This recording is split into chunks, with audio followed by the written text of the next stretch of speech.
Welcome everybody to episode 6 of Black, Brown, Yellow, White.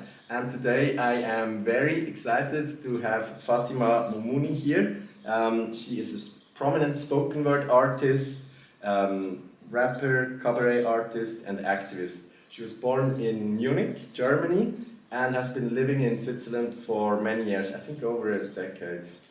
That decade sounds big. Yeah. And she also speaks the dialect, which unfortunately Swiss people don't really give people much credit for, which is a bit unfortunate. Fatima's work delves into race, identity and social justice, offering insights through her performance and writings. With humor, wit and a sharp critical eye, she considers the many, among other things, the many obstacles that people of African descent face in Switzerland and in Germany, Bavaria in particular. Fatima has been active on various stages across the German-speaking world, and along with her partner in crime, Laurin Buser, she won the prestigious Salzburger Stier award in 2022 for the program Gold. They also created the acclaimed Bullestress, Stress of the Cops, and ich habe es Zündhölzli azünde, which is like the godfather or godmother of the Swiss singing songwriting track, which you even learned in primary school. Fatima co-hosts in SRF, is that correct?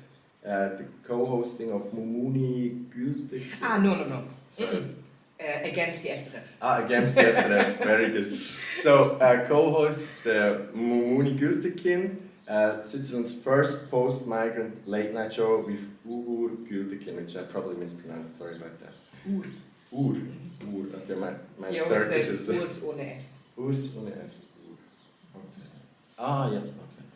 Okay. Her latest spoken word show, Cold, also with Buser, tackles social-political themes with poetry and humor. So yeah, I'm very excited to have you here today. We don't have much time, but I think it's very important for the audience to get just a little idea of you, like a biography in a nutshell, just to get the little flavor of what it's like being you across time, yeah. Oh, so a little biography by myself after yours? Yeah, just okay. It can be a very, very quick one, but I think it's nice because I only know this general stuff, but yeah, you have to...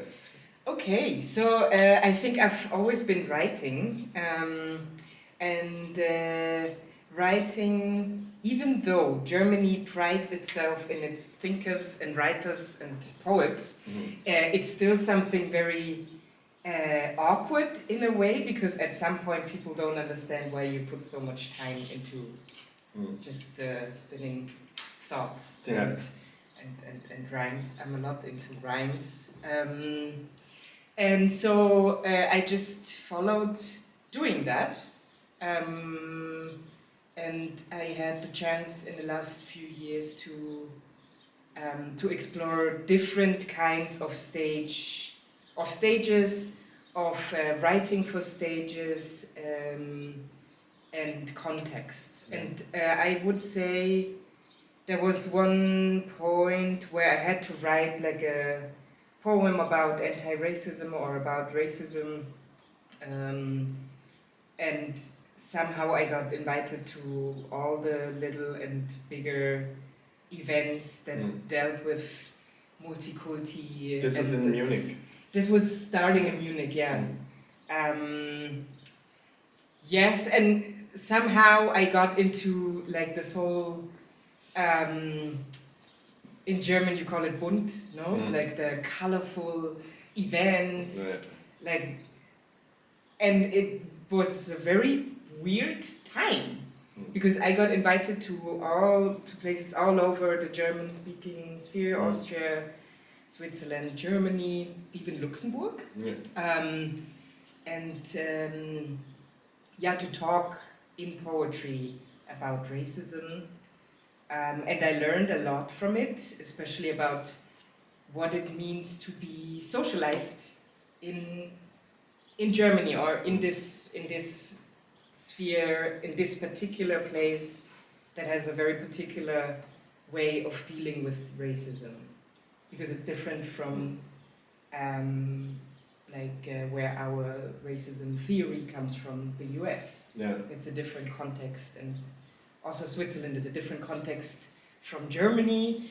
And it was very interesting for me to explore that, but of course there's also reflections in this that hurt. And in this journey, I think I would say that I've always been dealing with the question, am I a real artist? What is art? Why do I do this? Is it possible to use art to educate people without calling it education? Yeah. All these questions. But yeah, I do a lot of different stuff. And there's always like an interplay between myself, going back to the topic of racism or equality and all that, and other people like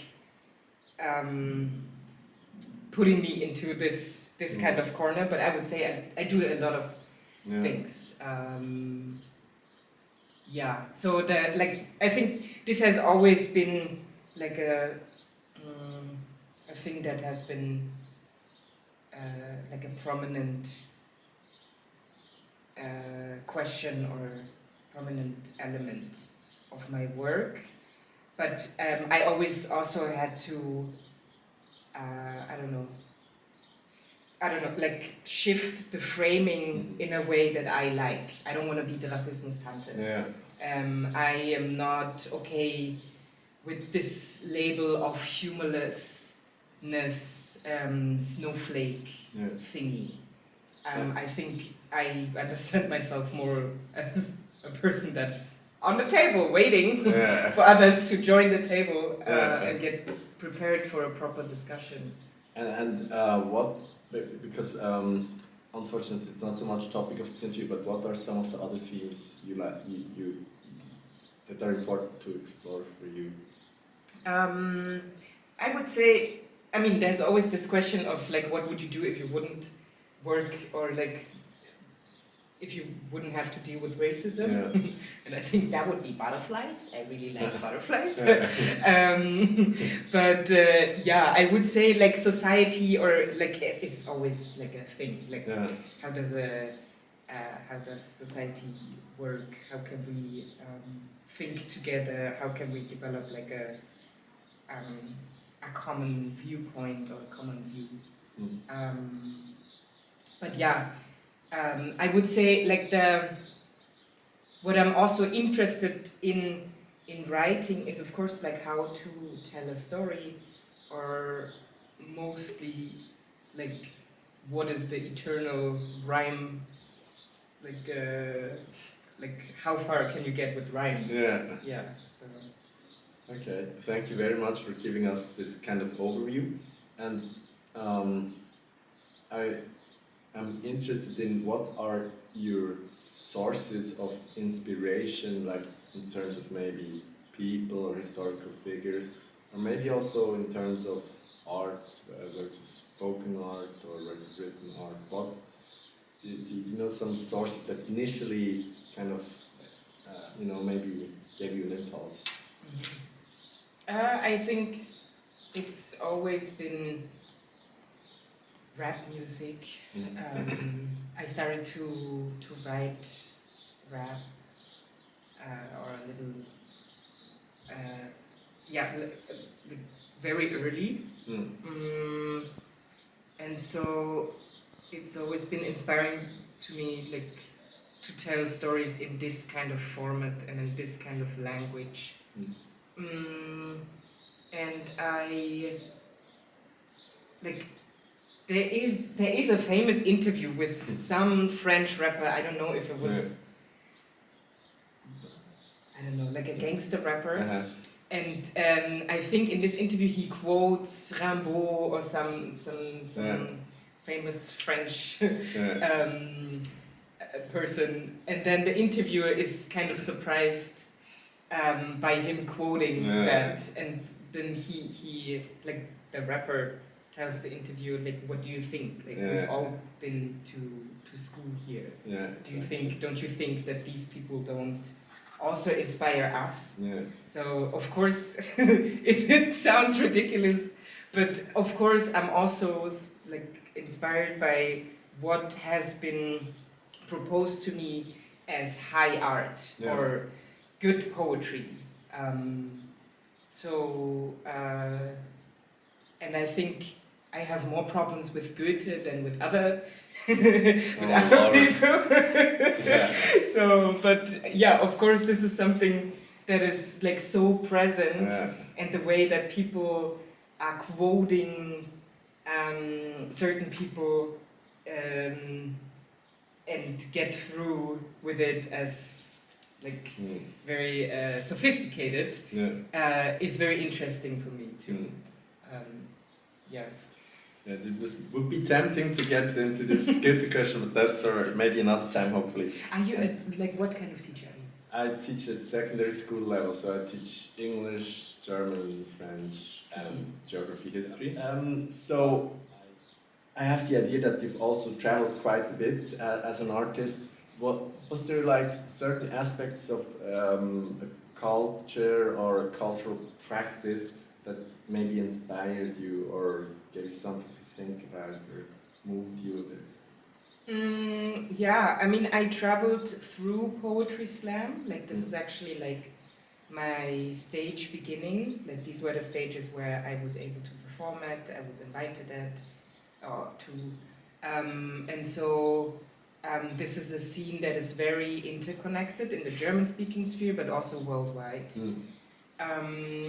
And I think Poetry Slam as a format has been inspiring a lot of people, but also in very different ways. And I think it was very interesting and inspiring to see how it shaped artists in different contexts than this very rich and settled Switzerland or German scene, because I think in like here Poetry Slam is more something of like is something for white students. Like the comedy part is getting bigger and bigger, or like there's always like waves in the scene, and there's like a back and forth between stuff that is more poetic, lyrical, poetic, or like just straight up comedy that is read from a paper. And I think it was very interesting for me to see other contexts. So I've been to Brazil, and saw like how important this writing gets, even though you can't live from it, or even though like there's no money in like coming from that, but just like the appreciation of the possibility and opportunity to speak to people. Like basically, I think that's something very beautiful about Poetry Slam, that you have an audience that doesn't come for a specific person or like a famous someone, but they come to listen and share language, share topics, share opinions, and text. And I think in Brazil, for example, the scene is very queer and black, very activistic. I've also been to Cuba recently, also very, very black, very existential. I've also been to invited by the Goethe Institute to Singapore. Oh wow! That was crazy because Singapore is just like another Switzerland. Very perfect. Small country, more skyscrapers than mountains. And that was also very interesting to see people, talk about the things that are like hidden behind the very prosperous and proud national narrative. Yeah. Singapore also has like this image of a very clean, good functioning, rich, well-organized place. But of course there's a lot of human rights violations that are not being like talked about. I mean, of course it's different than in Switzerland. But I think to talk about human rights violations in Switzerland like takes some effort because people don't believe that these are happening or that they are happening in this grand scale. Was there? I was just curious. How was it with the language barrier in South America and in Singapore? I mean, there's the saying, if you don't understand it, feel it. So I think it's always interesting to hear texts that are made for the stage because there's much more than just the content of the literal words. And in some places or in some international competitions or events, there's translation that is projected on the wall. Okay. And for example, now in Cuba, the concept was that every poet gets translated by another poet, either in a poetic language or just literally. But the texts are being presented in 2 languages. Okay. Oh, that's excellent. Yeah, I was just thinking about you, from the feeling aspect, you get the notion of this resistance and agitation and going against established narratives. Thank you very much. And now I'm going to jump to the next topic. It's a bit of a brusque jump, but this is one which I keep repeating across the interviews. And it's basically, it's a bit challenging to have it so blunt, but what is for you your understanding of racism and what do you see its causes and effects? Oh, that's a big question. Yeah, I know. Okay. I think it's just so central, so I ask everybody if, I have been giving workshops for about racism until I stopped because I didn't. We had like an artistic approach. I never did the workshops alone, always with a partner, Dean Ruddock from Germany, very great poet, and we kind of had a concept that was connecting the topic also with art, and we had like this approach with the poetry and all that. And somehow at some point I got tired from being booked because I felt that institutions just tick a box with booking a little workshop, paying it, and then just continue as it was. I think that to counter racism, you have to really get to the source and get into like the whole organization and the structure. I think racism, there are different kinds of racism, and there's also different kind of definitions of racism.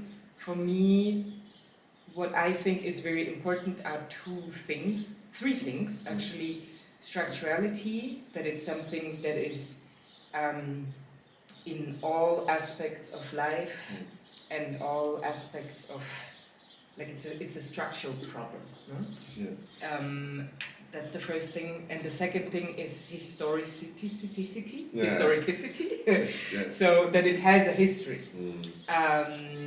There's also discrimination, there's different kinds of feeling bad or making people feel bad, but racism has a history, and all racisms have histories. And the one that we are mostly dealing with in this sphere and in this, when we talk about this Western kind of racism, or the one that we experience here, it's the history of colonialism, where people were trying to scientifically prove that there's a hierarchy between people along a color line. So white was the best and the supreme thing, and black, the darker, the worst. So, and the interesting thing is that this is something that happened several centuries ago, but still it has its impact on how we think. I don't know if you have ever asked your students if they believe race exists. Yeah, that's an interesting question. I haven't done that yet. We actually, the new history textbooks have a bit more of these topics around the history, in history I should say. But I read this book, Africa, the Cradle of Modernity by Howard, so I decided I would expand it a bit. But I'm not so sure, like how this went. I mean, for me, like I asked it several times in these workshops, and I was shocked because most kids aren't sure, and then there's kids who say yes, there is races in different human races. Yeah. And actually, this should be. I mean, that's a very low bar, no? I could imagine that would be the same with some of my classes. I remember, I bring this up, but I remember a girl asking me, we were watching a boy in striped pajama about this boys in Nazi Germany, and I remember her coming to me at the break and asking me what is a Hitler, and then I had to backtrack, and I was like, okay, 15 minutes. What is a Hitler? So yeah, I do think there is a lot of ignorance around these fundamental topics of the history of race. Yeah, and I think, and this also connects to the third element that is important for my definition, which is that intentionality has nothing to do with racism.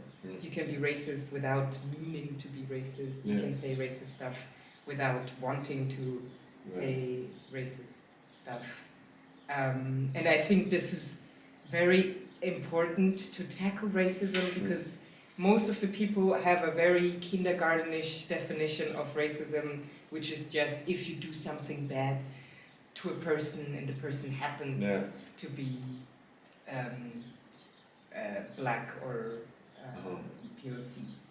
And I think that these three elements are very important to make a difference between other stuff that is also happening. Like racism is not the same as like just bullying in school, even though bullying in school just might feel the same at a certain point.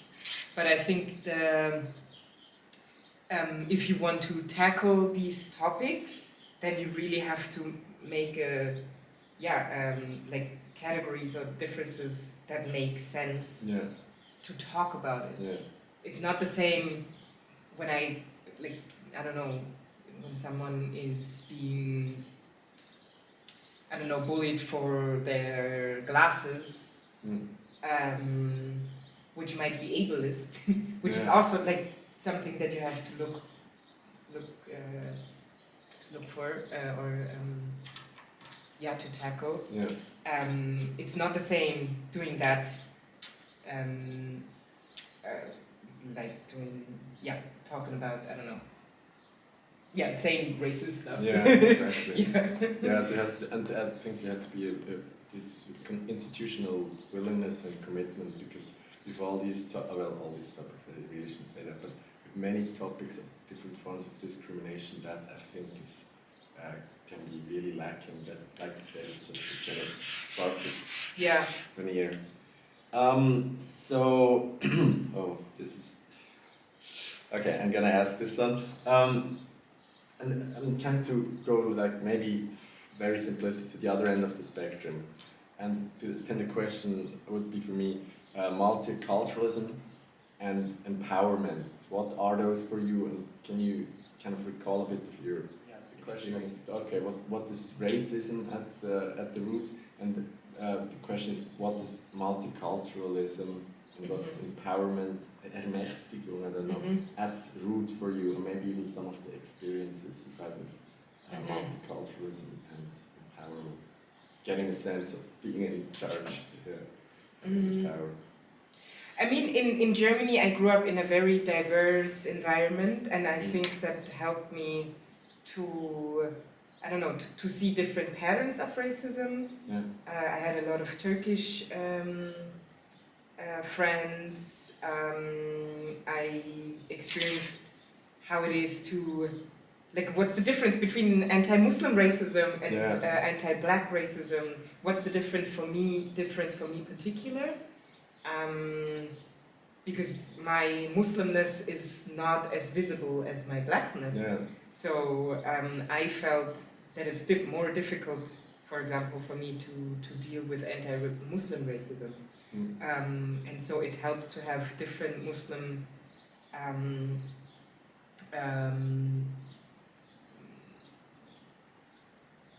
people around me who lived a different kind of Islam as well. Because one thing that is very, I don't know, choose the word, hurtful or prominent or whatever about racism is that it makes you one with so many people. Yeah. And to see and know that the image that they show on TV as the bad person might just be like the same color as your father, or like might just be the same, like look the same as the person that is cleaning your stuff, like that is cleaning your fucking school. A lot. So I think for me, like coming to Switzerland, where I met a lot of BIPOC people or racialized people who always were alone or the only one, I became very grateful for this diverse background that I had in Germany that countered different narratives and did not force me to struggle so much with assimilation or with the fact that you can't assimilate. How can I be white? Like you will still always see it, and then you have all these stories of these people in the village who tried for their whole life to fit in, and they also believe in fitting in, but then there's always like this one moment where you feel, okay, so I did so much, like I'm talking the same way, I'm walking the same way, but you still single me out. And I did not grow up like this. So I think, and Swiss people have a lot of sympathy for, or empathy also, like for a certain kind of racism. They're like, but they don't know different. Yeah, the intention and ignorance is always the excuse. Yeah. So it's very difficult to even talk about it. And we were able to, in Germany, like, we were able to talk about racism. We were able to talk about what's happening, or sometimes it's just a feeling in the gut. But if you have someone to share it to, then you might find out, no. It's not me that is stinky. It's like them who are like making up stories about it. So I find this also so interesting because it's really, it can change from place to place and region to region on a very small scale. I was thinking, as you were speaking, in my extremely limited experience, just moving from teaching at one school to teaching at another school was really quite a big change. The people were much more aware of the issues, much more sensitive, much more careful with their language, and that's 10 kilometers, so it can change on a very small area. I'm sorry, there would be so many questions here, but I'll try to move along a bit and make a bit of connection also with your own work, which of course you've already done to a big degree. You have more than a decade of experience as a spoken word artist, a rapper, a cabaret and theater artist. And what would you say from your experience and from your expertise? What is the role of the spoken word art in addressing these issues and tackling these issues of discrimination and racism? Oh, that's difficult because, I mean, of course, I believe in my art, and I think that spoken word offers a lot of opportunities of how to get into a conversation. You have to think about what you have to say. Like you think about like how you frame it. You work on the words, no? Yeah. Like, and I think even as a practice, this is something very valuable. Like this whole like just the setting of having the opportunity to be heard. Yeah. And people who practice to listen and try to hear something between the lines, all that. But of course, spoken word per se is not a very prominent thing in Switzerland and Germany, I would say. Like, I think in the US or other places, spoken word has like a different importance, like in the arts. Yeah. So most people don't even know what spoken word is. Ah, okay. Yeah. So you have to say poetry slam, and then they have a very narrow image of what that is. Yeah. Yeah. So, but I think So there are also some structural constraints here in the German-speaking realm, and I think I've seen you've also moved more a bit into theater and these kind of TV productions. And what do you think there the role is raising people's awareness? I think theater was very interesting for me just because I'm not used to give my text out of hand. Like I usually write the text and perform it like myself. And I thought that I would not like that. But surprisingly, it was very interesting to see what happens to a text when, I don't know, like in a, how do you say, like Stadttheater, like a city theater, like a funded theater, when 20 people are working on one thing. That's very interesting.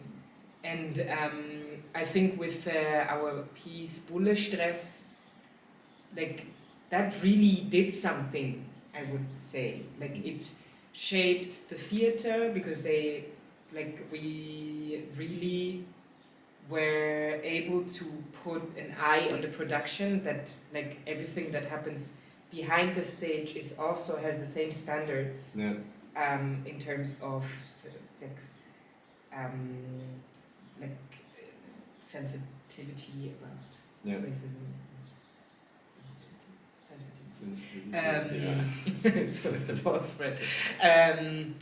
So they had to hire new people even to make the production a safe space for the actors, for the audience. Then it was also in this whole discourse on the wokeness thing of the whole theater, like because then there was like a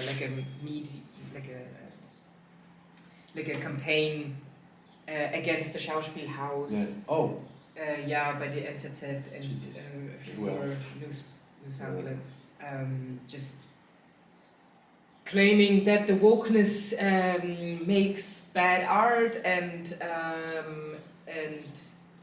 what else? I don't know. And is too expensive or whatever. or does not work. And it was very interesting to have this whole thing, and then Bullestress was sold out like from the beginning over and over again. That is fantastic. And you have then the NZZ claiming that the wokeness thing doesn't, like it's just not working or it's just bad. So this made possible, of course, not just Bullestress, but also other pieces and other productions or other, like also the focus on other forms of discrimination helped having a discussion on like whose art is this, whose house is this, who else is paying taxes, and who can be the audience and who needs to get more attention by the facilitators of these arts. So there were like a lot of discussions, and even like, I don't know, people like the old traditional audience people were kind of like, why is every plot queer? Why don't you use the old costumes? Why don't you just stick to the text? While people just wanted to make art and make something new. Like if you want to see like a very classic Faust, I guess you have to go somewhere else. So. They just do it in a different rhythm as well. This is a very strange accusation that now it's omnipresent. It's not. I mean, it's present. Thankfully, that's great. But the other stuff still exists. So the complaint is a bit empty. Yeah, and I also just think that it's important to not only fund dead artists. Goethe is dead. Like for a long time. Exactly. Like he doesn't need the money to create anymore. So like let people create stuff and have new thoughts and new forms of art. And I don't want to be provocative. It's a bit delicate, but you have this long-term collaborator, Laurin Buser, who happens to be light-skinned, and I was thinking... White. Yeah, exactly. I'm a bit of ignorant still with the terminology, unfortunately. Can you in ways use this kind of contrast or dynamic as part of your work, and how so? What is the contrast? The contrast between you and him, you know, of having these different experiences and being differently encountering racism differently. Well, he doesn't at all. So can you use, or do you even want to, maybe this is silly, but can you use this as a dynamic in your work, or is this something that's not so, that doesn't really make sense? No, I think, I mean, with Laurin, on the one hand, it's just very nice. Like we've been working together for 10 years now. And we have done so many different things, like the spoken word programs, Gold and Cold. We've recorded a rap EP, we've written 3 theater pieces. So it's very nice to have someone to work with, because writing together is really hard and it's frustrating. And finding a person you can write together with is, that's very precious. And I think before Bullestress, like we haven't made like that experience of, I mean, we talked about racism in Gold, like our first spoken word program, but not the way we talked about it in Bullestress, because in Bullestress we had like the cast is 5 people, and 3 of them are black, 1 POC, and 1 white person. And this is a variety, like you never see that in theater. But also that means that we have to write for like different black characters, and about a topic, police violence in Switzerland, that can be very hurtful. Like I was afraid of writing this together with him, because I didn't know if I would get hurt by, I don't know, like not being I have a different relation to the topic. Yeah. But it turned out to be a very nice process of supporting each other, of and of course then we have these moments where he's like, no, that's not happening in Switzerland, and these are the interesting moments because I'm less positive and less optimistic about Switzerland. So I would never say, oh no, this doesn't exist in Switzerland. But he is socialized Swiss. So he got all the Swiss, let me say propaganda, but no, but just like all this Swiss pride of being a country where things work better. And like things do work better in Switzerland. But it's, I think through that it's very difficult to talk about things in Switzerland or to even see things that don't work well. And so that's also very valuable to, like as a, I don't know, to stay in conversation about these moments where I'm like, of course this is, like this happens here, it's just like how the world works. And having a person that says, what? That's new for me. So and I think that also, like, I mean, we are also friends, and just like people who work very well together. So this means in our work we actually focus on our common things. And it's very interesting that people always like see like the counter or the oppositionality of our positions. And of course these, like, there's a lot of moments, also very valuable moments for me to see, like, okay, it really makes a difference. For example, in bargaining about like price. If you are a white man, also with the, I don't know, with the suit. Habitus or like the Selbstverständlichkeit of a white male. Then me, like, I learned to charge like a white cis man. Or like we had these moments where, like, very, very cliche moments, like how does a technician react to me giving feedback on the sound and react to him. Even though I do have less experience in, like, I don't know, the whole technical part, but still, like, the way some kinds of like technicians wouldn't even look at me and just talk to him while I asked the question. Stuff like that gets very, very like served on the platter. And but then there's also the part, Laurin is also Jewish, and I think me as a German Muslim, like have a very specific relationship to that, and this also is very interesting about, like, how do I like deal with things that might be hurtful for him.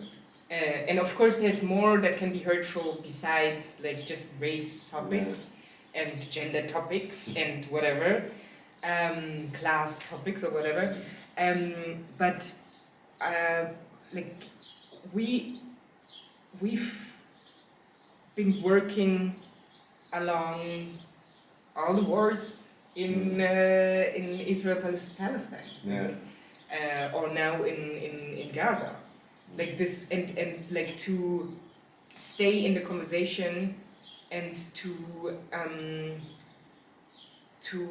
wanting to work together, even though there's moments that can be difficult, is something that I learned with him. And I think this is something that we can also like we also want to spread. Like, it's not easy to stay in conversation. Like, of course, we didn't have like very like oppositional opinions in general. Yeah. Like there was always this will to stay in communication and to learn more, and like neither of us would just put the burden of talking about things or like learning, teaching about these things on the other person solely. Yeah. But to just easily work on these topics that are topics that can be very hurtful and are very dangerous things for people. Yeah. Like it's like people die because of ignorance towards the whole trans issues. Yeah. People die because of ableism. People die because of racism, and to stay in the conversation about these things asks certain asks something from you, no? Yeah. And you get used to making this effort, and that's something very nice.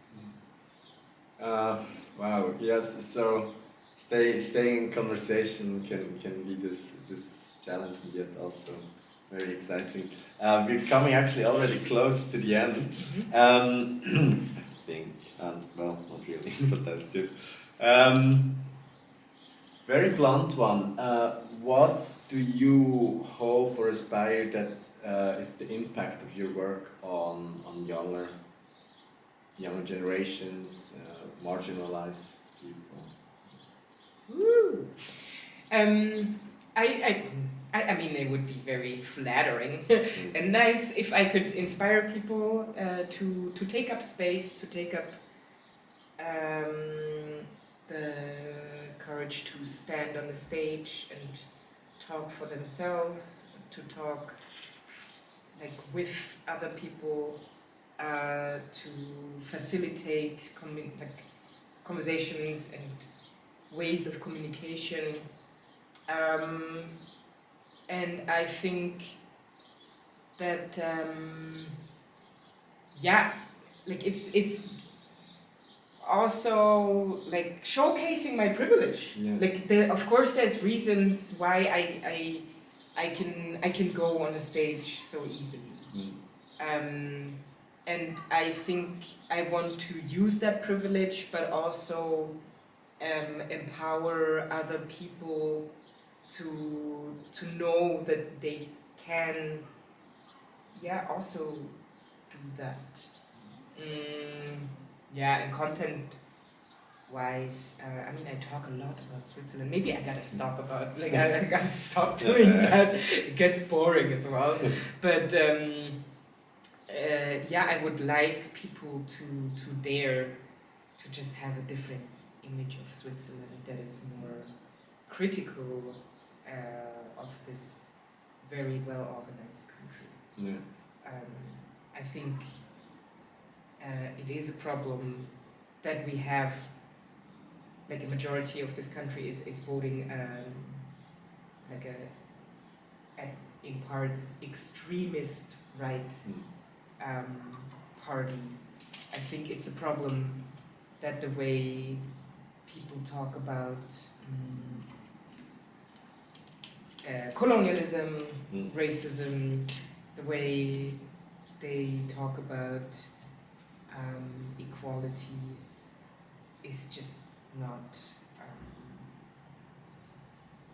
that's not enough. Yeah. Yeah, the level is still, or the bar is still maybe not so very high. Yeah. But I do have the feeling, because I'm also lagging unfortunately, but I do have the feeling that it is entering public discourse and space more with this Führung across Zurich, kind of this walk across Zurich with its colonial legacy, and some of the debates that you can see a little bit in public space.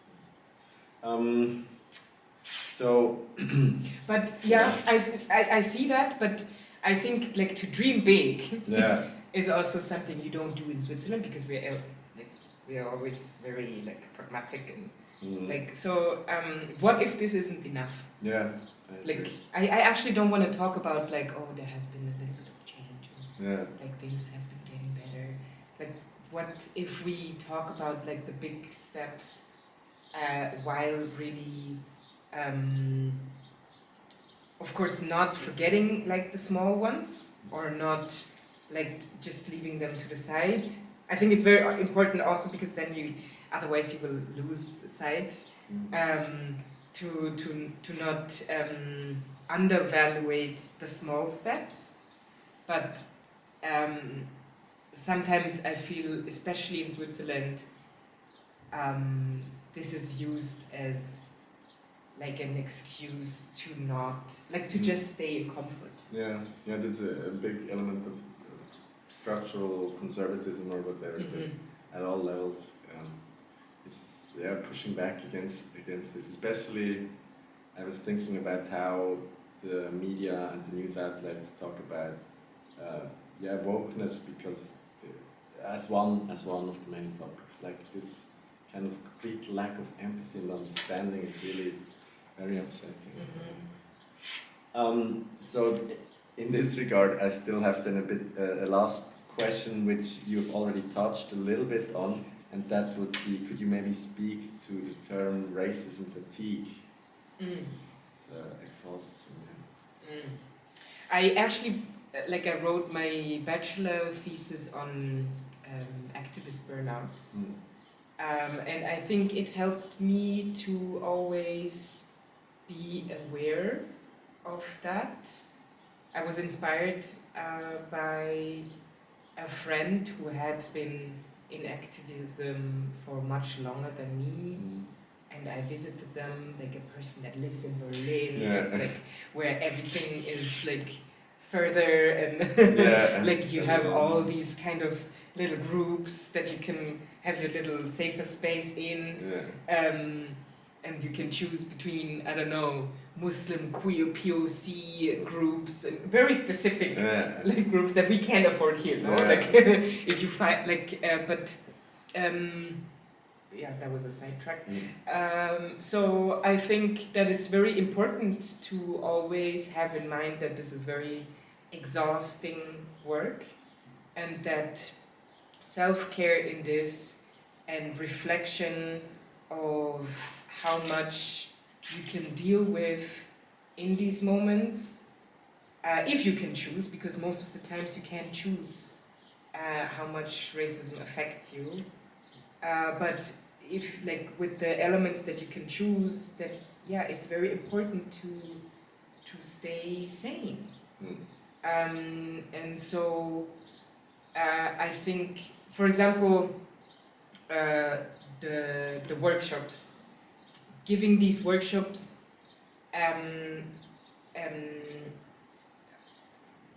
demand to be in a state where you let white people ask any kind of question and have like a empathetic answer. And if you can't provide that, then that is totally okay, but not for the setting of a workshop.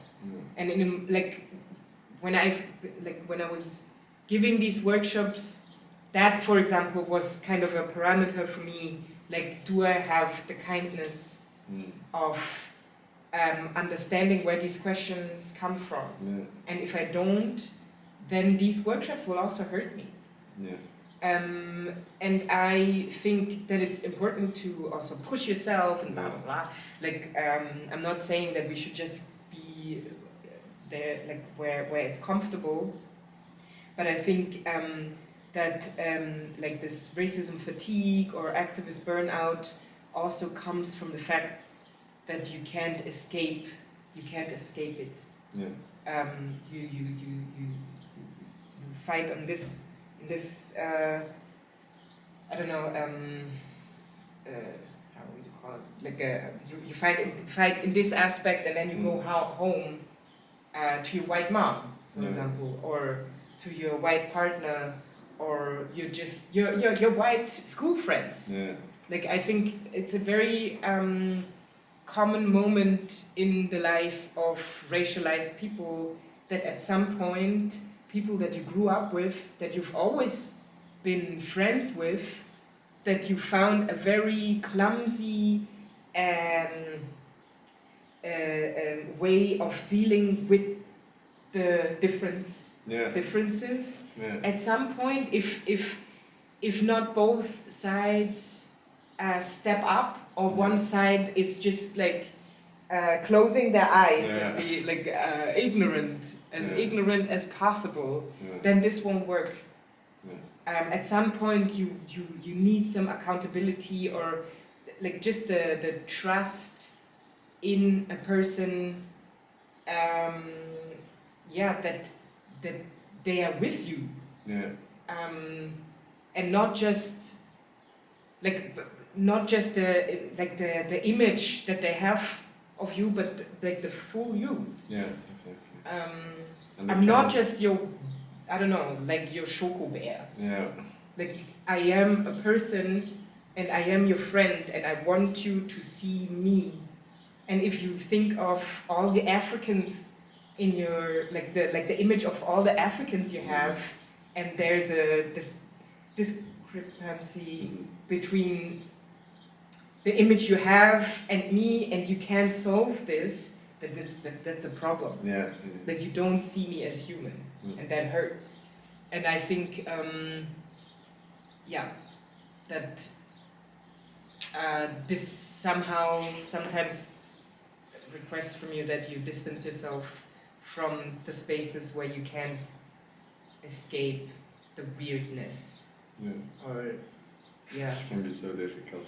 And I think it can also be this extremely visceral experiences. Now that I've been doing these interviews, and in the morning and in the evening I always take the 2 tram through the city. And sometimes I'm sitting there and thinking, I'm surrounded by white people, which is in a way an idiotic thought, and it doesn't mean so much, but like it feels like I can feel it. There's this sense of narrowness and of like. So I think it's underestimated how often this can also be like this extremely psychological, deeply emotional experience. But I also think that the question of what can be your community is important in this, because I personally think that safe spaces or safer spaces, how you call them nowadays, because you can make sure that it really is safe, but you try to make them safer, is that you can only narrow down your circle to a certain degree, and you can't, like, especially here, I am very skeptical of building community with just like the same, like whatever it may be. I think it's very important, for example, for queer black people, or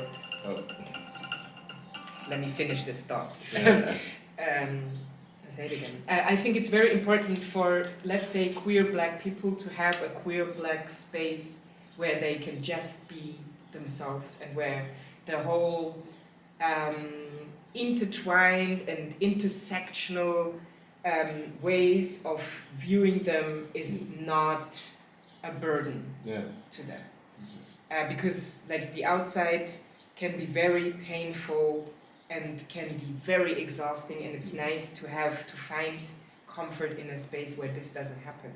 But as we're in a cis, white, hetero dominant society, these spaces are pretty small. And if you have, I don't know, like a love drama, like a breakup, these spaces get very, very uncomfortable.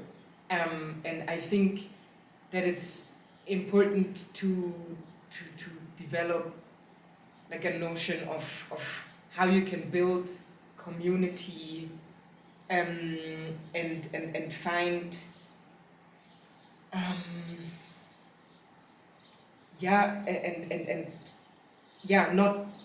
not just making it smaller and smaller and smaller, and to get hurt in this very small thing, but to try to make like that the goal is to build like to really build and create and connect. Yeah, which is very different from just saying like, yeah, you have to talk to everyone. Yeah. I don't believe in that. I don't think that we have to talk to everyone. Yeah. Like, or not everyone has to talk to everyone. Yeah. It's not my, I don't know, like my duty to talk to your racist grandparents. Yeah, that's your duty. Yeah. But I think, yeah, to really connect, because the others are connecting too, and it's way easier to connect on hate, no? Yeah. Than on love, apparently. Yeah. Okay, thank you very much. I suppose you have to go because I have this last thing which I sometimes do. It's just very quick. If you still, it's like a call response basically. I have a few like keywords, and you can just riff on it. Just say like 2 or 3 things that pop into your head. Yeah, I mean, I hope it's not too silly, but you'll see how you feel about it. Munich. Oh, Bavaria. Zündhölzli. Oh, I gotta be quick, no? Zündhölzli. Yeah, the real Zündhölzli happened. Spoken word. Poetry. Lampenfieber, stage fright. Oh, sweat. Dirndl. Ah, horror. Written word. What? Written word. Loneliness. The Swiss passport. Oh my god, I'm gonna get you. Bullestress. Oh, een boel is een boel is een boel is een boel. Stay woke. Stay woke. Stop sleeping. And the name of this series, Black, Brown, Yellow, White. Thanks for having me. Thank you too. Thank you very much. This has been really great. So many topics covered, and you have so much experience and thoughts on these topics that I hope can give people some impulses to also be active in these issues.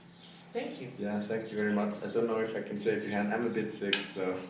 But yeah, I'm gonna do it like this. Thank you very much, and all the best with colds and with your further artistic endeavors.